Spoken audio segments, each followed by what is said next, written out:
Mentors or mistakes? You guys get to choose. I always go Dang. with mentors. All I Jesse like grabbing right, the that. mic.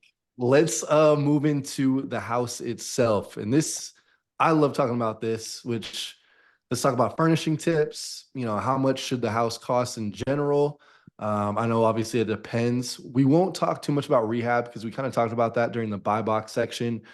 But yeah, I guess I'll kind of go first. I didn't write too much on my little sheet here, but I've personally furnished the bedrooms. A couple reasons why, but I put a nice mattress in there. Like I would say it's like $1,000 mattress. Like it's nice. So I put a nice mattress in there. Usually it's a full or a queen. And the reason why I do that is because for me, I always like to have a plan B and I always like to have a backup plan. So these homes are typically 6 months to 12 months rented out. But if we do have an opening, then I like to put that room on Airbnb for a 30-day minimum. And I've just realized and kind of learned that that's better for me than trying to force someone into a house that's not going to be a good fit. I've done that maybe once or twice, and it was way better to have someone from Airbnb with 25 five-star ratings and have them stay for a month than try to force someone who either, couldn't afford it and then stopped paying or, just wasn't a good fit culturally for the community of the home itself. So yeah, I guess I would say for the bedrooms, um, full or queen size bed, I do a nightstand and a lamp, and then I try to add a desk if it has room, like a small one with a chair. And then I like to mount TVs. So all in total, I've never even really added it up, but maybe $1,000 for the mattress and bed frame, $120 for the TV, a little desk. So no more than probably $1,300 per bedroom is typically what I do. I'll let whoever wants to go Damn, next. dude, that's way more than what I would spend. I got I That's got some nice so stuff. I'm You Going you excited to hard. get to dig in. stay. You also offered TVs to people? Man, this place is luxe. Bro, it's nice. There's a reason why I built a studio in one of the houses. Careful. Pascal and I are going to move in, bro. This is good. Really good.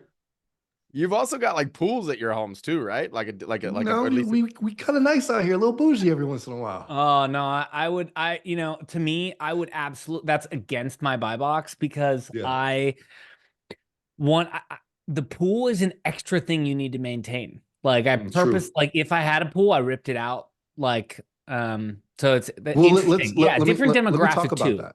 100%. Different, And let yeah. me talk about that real quick so people know like how much for a pool. So I've had the pool now 4 years, maybe three and a half.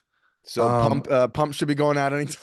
hey, relax, relax, relax. Let me curse about pools because you guys want one. So $100 a month is my pool guy. So he comes, cleans, just make sure it looks good. I think in total in 4 years, and I don't even know what we've replaced. We replaced some stuff. Um, hasn't been that much. Like maybe in total, another 250 to 300. So maybe I'm just naive to how much the pool really costs. But I would say for the whole year, $100 a month, $1,200, maybe $1,500 just in stuff for the pool. I So think, Jesse, without us arguing on the cost of that, I think you've got to have one because if anybody knows your story, dude, you came from the pool boy. Now you're freaking owning the pool and you're renting it. Like it's part of your story. I don't it see you really without a is. pool. You Yeah. know, anybody who's Cabana seen boy you with your has shirt his own off, pool. like you got to see Jesse with a shirt off, right? Like, It's marketing. got to do that next to the pool. Yeah, I'm messing with you. But anyway, We'll break down like there is liability with the pool, but what else? Like, is it just the extra cost, like $100 a month or what? I'll tell you. I'll tell you. Um, Go. go so Pascal, take it. first, my thought, okay, what I'm trying to do is reduce variables. Like Mm, co-living is hard enough. Like doing any business is hard enough as it is. And to me, the less variables I have, the the less people I would need to hire someone that specializes in pools. That's just another person in the staff of people that I need and it's like I don't know. Have you ever had a You're over pool here turn sweating, green? Pascal. Like I'm no, it's like yeah, I'm very passionate Yeah, It it's, sounds like he needs a dunk and a good pool, you know?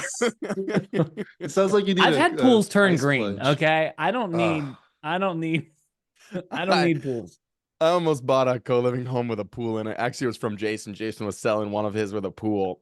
I remember going over there and I'm in the house and I'm taking my first tour and I just hear the loudest, most obnoxious, like, imagine like gears grinding. I'm like, what the F is that noise?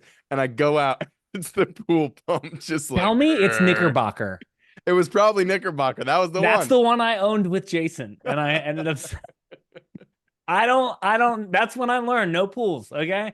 No That's pools. hilarious. so when does a big pool expense happen? Like now, I just want to know for myself.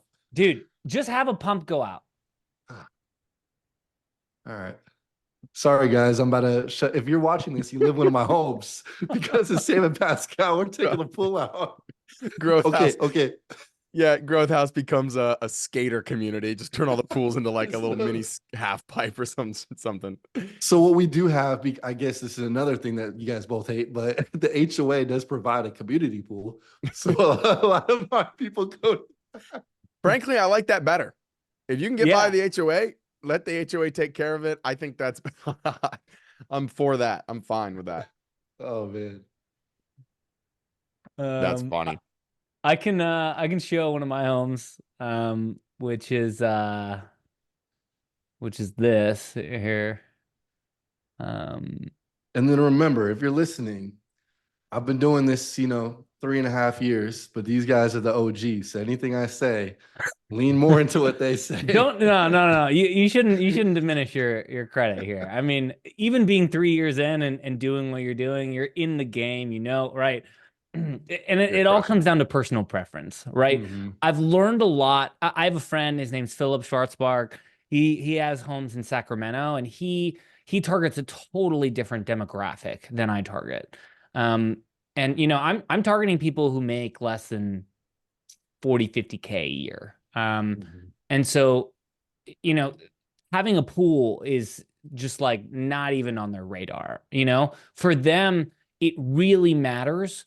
If I change the price by like 30, $40 a month, like they're really sensitive to that. I Mhm. notice how many faster bookings I get on my Padspool platform by changing. I'm in the process where I'm trying to raise my rents consistently across the portfolio, and at least right now, it's really price sensitive. So I think it really depends on the market you're in, who you're serving. Are you serving white collar, people that are getting their first job or their second job in the corporate world and they have a nice hefty salary, or are you like serving the bank teller and the restaurant server and like it totally different demographics of people and expectations of what they want out of their product, their home. So true. Nailed that. But this is one of mine. This is kind of like my flagship. It's 3 stories, 1, 2, and it's got a basement down here. And I have two kind of kitchens. One full kitchen on the main floor here, and then this is the basement actually. So it's got like a fridge, a microwave, kind of everything so they can stay downstairs. They're kind of their own little unit Mhm. and our bathrooms. And what you don't see here is I've actually gone through our entire portfolio and we've now updated every single wall and color to be platinum gray. So that before all my homes had all different types of wall coloring. And so makes it really difficult for your handyman to go and make a repair when there's a hole in the wall or whatever, and they need to have that special paint. Um, so yeah, just a iteration I've made. That's actually really cool. I've never heard of just doing one color for the house. Reduce the I, variables. yeah, no, I like that a And lot because I got gray's a good color too. It just like hides a decent amount of dirt. It's easy to paint over and patch and still look decent. So Yep. it's good. What about flooring? What do you guys do for flooring? I'm in the middle of switching. I've had a lot of carpet. I really like carpet because It's quiet.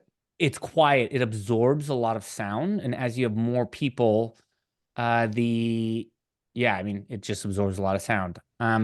That said, I'm kind of 3-4 years into some of my homes now, and I'm in the middle of switching them to LVP flooring, like this kind of hardwood flooring.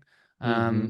And it's way sturdier, but I'm now trying to think about like, okay, what can I do to reduce sound in the homes by adding softer textures? We're actually now switching from blinds in every single window to curtains. Not only because of the sound dampening effect, but primarily because people would break a lot of the blinds. The blind, and if you have one blind that's messed up, people come in there and they're like, this place isn't What is up this to snuff. trap house you guys got? Yeah. That's actually really, I've never even thought about that. Blinds, I like that curtains, and actually. the Yeah, that's good. flooring. The carpet makes sense. I have one house that's carpet, one house that's, I think it's the LVP that you're talking about. They're maybe it's like vinyl. Is that right? Yep. Yeah. Yeah. Luxury vinyl plank is what that stands for. LVP. That's what I have. Yep. Yeah. See, guys, you don't have to know everything. I barely know how to, I actually don't know how to hang anything. Like if someone asks me to hang a picture, not your guy. I will hire someone for that. So this is just, motivation for those that are not handy. Sam, break it down.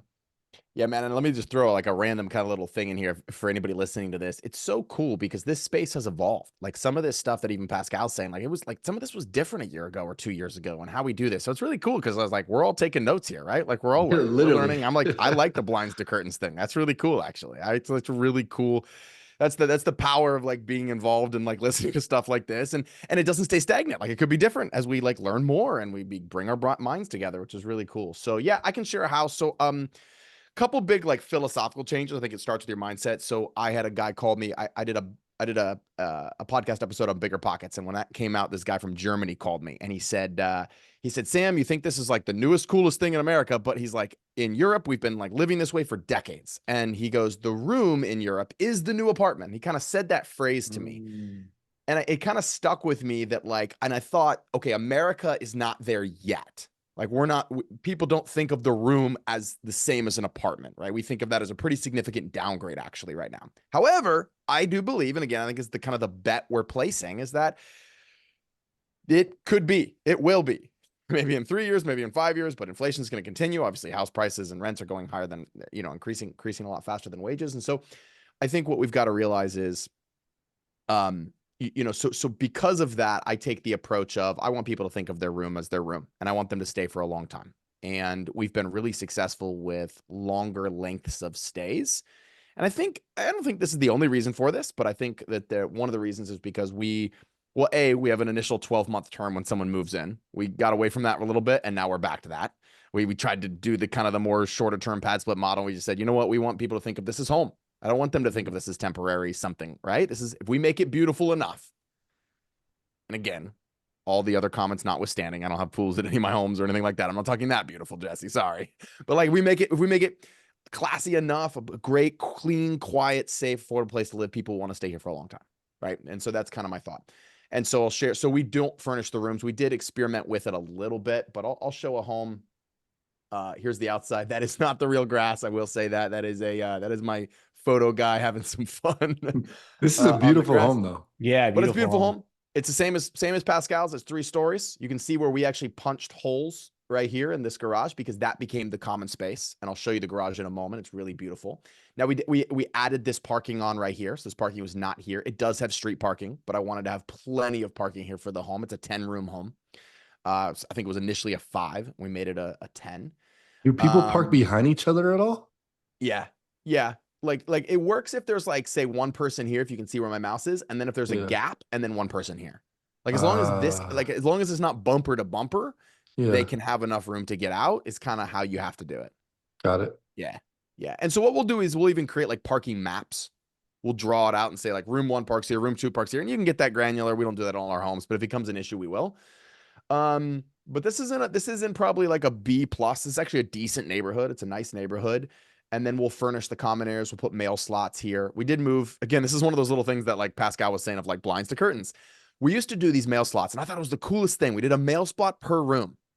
And I was like, who's taking all the mail and putting it and knows every tenant and is putting it in their mail slot? Nobody, right? Dude, And so now I started doing this because I saw it from you and I was like, that's brilliant. And I spent like $600 adding them across all my homes. And then like some of them use it, but a lot of them, they just leave all of it on some counter. Yeah. So what we do now is we have 3 mail. We have junk mail, and then we like a section for junk mail that our team will come, our cleaners come in and throw away after they like just go through it real fast. And then just one big mail slot. So it's not on the counter. So at least it's in one place, but it's not like per person, right? That was a little idealistic. It was like, people are going to sort it per person. It's going to be there. Like nobody's doing that. So that's one thing we changed. We locked the thermostats, but then and then this is the kitchen. I'm really excited to show the common area of this home. We did try furniture. This was actually the only home in the last decade that I've tried furniture in. And it just wasn't part of our model. Some people wanted it, and then some people came and said, I don't want it. So then we had to move it somewhere else, and we had to store it. And I was like, that's not the business I want to be in. We do unfurnished rooms. That's our model. It works for us. I believe it helps people kind of see it as their home. And then here's the common area. Maybe not as nice as yours, Jesse, but this is a garage. This is nice. Yeah, this is super cheap. These are carpet tiles you buy at Lowe's. This is brick paneling that comes in 4x8 sheets. Like it's cheap. You just stick it up. It looks like brick. And then this little thing, you can buy all this stuff you see in here is on Amazon. Just click, put it together. And so the pool table we did on Amazon as well. It's just, this was a common space that we created because we wanted to create these kind of community areas. Now I get that that's kind of idealistic, but it's actually something we're really trying to create. We've got these group chats. We do events a couple times a year for the people. We're really trying to push that. And we I think getting someone to stay, 12 months versus 6, I don't have all the data on how much money that saves, but I think it's huge for the community on the home. You don't have as much turnover. Sam, do people use these? Like I could go out and do this. But like I could see people wanting to book there because it has it, but then not actually using it. 100%. I explain it to people 100%. I explain it to people like your apartment complex has like a gym and a pool. And when you first move into your apartment complex, you're telling all your friends all the amenities it has, and then it's like, but you used it 3 times last year. Like that's frankly probably what this is like. We will send like food sometimes to the home, and people will use it then and go eat. And don't get me wrong. Like I say that's probably the general consensus, but then it has a vibe of community. But I also have definitely stories coming down from my students who have community areas where like every Wednesday, all the housemates get together and watch football game or whatever, watch a game together. And like, they do it in the common areas, and they bring their TV out of their room, because we don't put any TVs in the common areas. They bring their TV out of the room, they set it up, and then they put it back in their room. Like we are getting some of that too, for sure. So anyway, here's a room, here's rooms, little area, back porch. Have you had people like the sense of community? This is going to sound probably bad, but like if you create too good of a sense of community, what makes them just not go get a place themselves? Dude, they won't do that. It's way too much work. First off, they're also not entrepreneurs, like they need to be able to, like, they need to get the knowledge, have the money. I'm not even saying buying a house. I'm just saying just go rent a 2-bedroom apartment, because now they have, no. I don't think any of us think about like, hey, I'm just take on the liability of managing your college roommates or something, Okay, this makes sense. Like,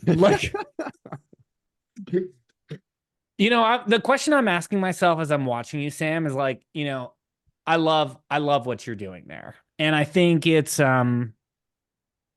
inspiring, and I want to do it. The math that's running through my head is like, all right, let's say I spend like $1,000 and I pimp out the garages that have nothing in them. And then I would have to think, does it reduce my turnover? I've learned that it's $1,000 per turnover for me. And so including like fees, like pad split fees and things like that. Pad split fees, days that it's unvacant, like labor and materials of switching out the bed covers, hiring my handyman to go over there and go, clean things up. That's like, it's $1,000. So, it's like, okay, if I can reduce the number of turns I have in a year on a property, what's that payback period, you know? And I guess like if I can reduce one turn a year, then that math makes sense. Um, okay, so that's fascinating. Um, it's also a different vibe. I wonder if like the maintenance on that, you know, I keep talking about like reduce the variables. Does it increase maintenance of any kind? Don't do Um, couches, like don't do couches and TVs. Those are definitely things we learned. Like because, you notice all the high top tables, like active feel. I like Because that. you want to keep people out of the common areas? Is that why? No, we just don't want people sleeping on the couch. That makes sense. Or creating or using this as like a noise box to create a bunch of noise. Like we want them to go and hang and like be on their laptop or be on their phone and have a place to sit and have a place to work. Yeah, Pascal, I mean, I think my honest thought is like, keep in mind, I would say that our clientele might be the type of people a little bit more than maybe what you're targeting.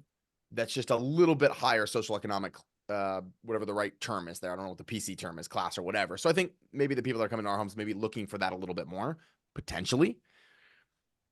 Again, that's something to consider.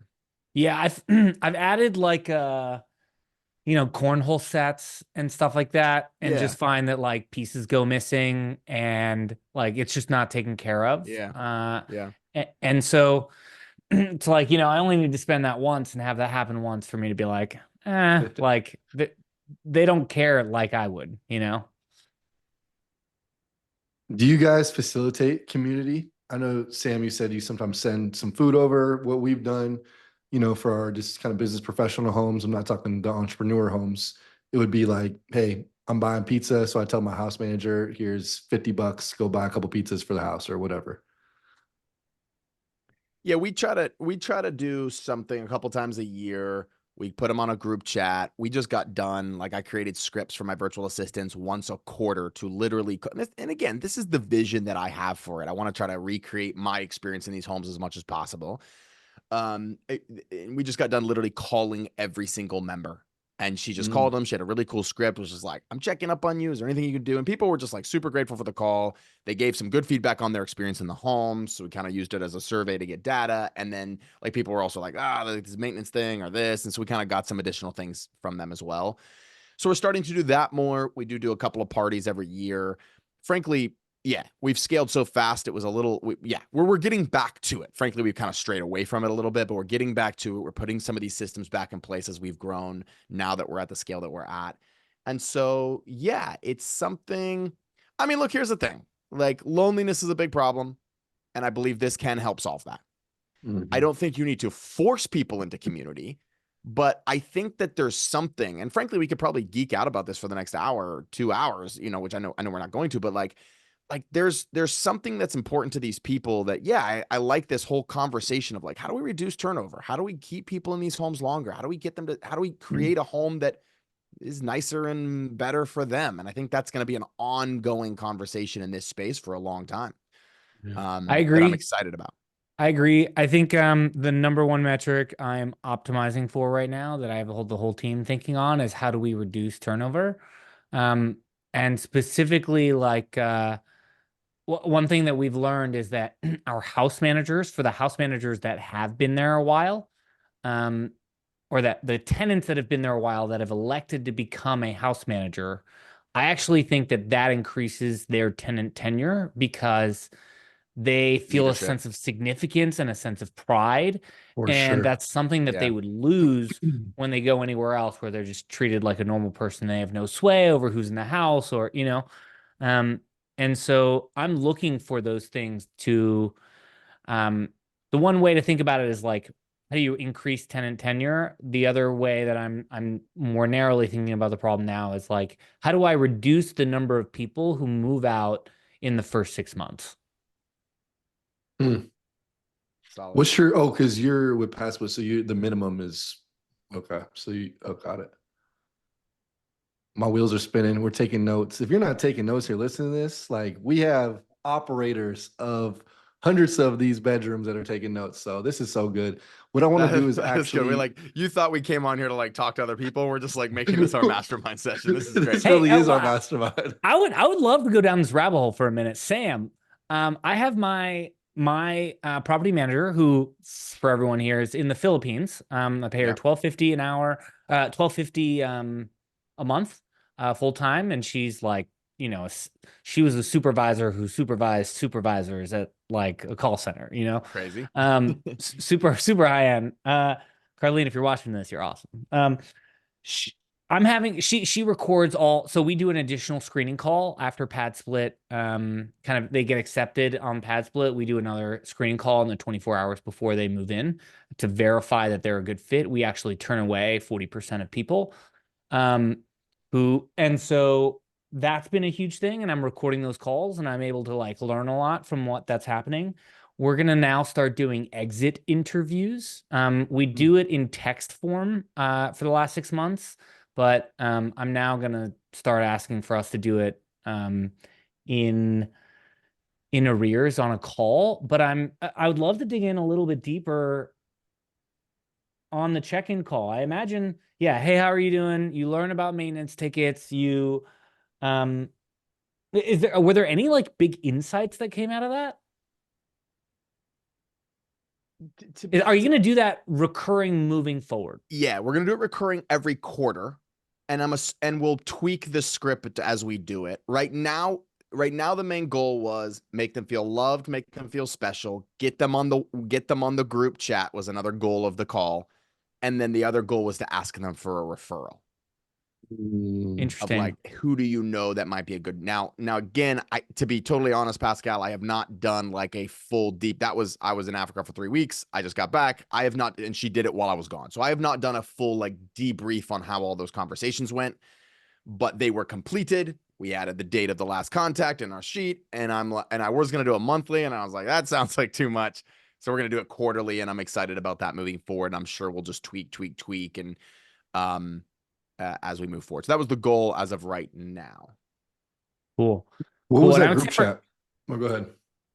for anyone listening, I would say like, you know, Sam and I are talking about having our team do this, but I actually, and I imagine Sam does too, like I jump in and try to be a part of calls and like really understand what's going on. You know, not all the time, but like every once in a while, every quarter, half year, I'm going in and I'm meeting with my team. But that is the number one thing that I was doing when I started, was doing all of that is how you learn the nuances. And so, Yes. you know, I would say like, you know, you have to think of this as your journey, and don't, if you're earlier on and you don't have scale yet where you can hire a team and whatnot, like you need to do the work so that you learn the nuances and not jump the steps. And so feel good about like, I don't need to have a team right now. I don't need, you know, it's important that I do this.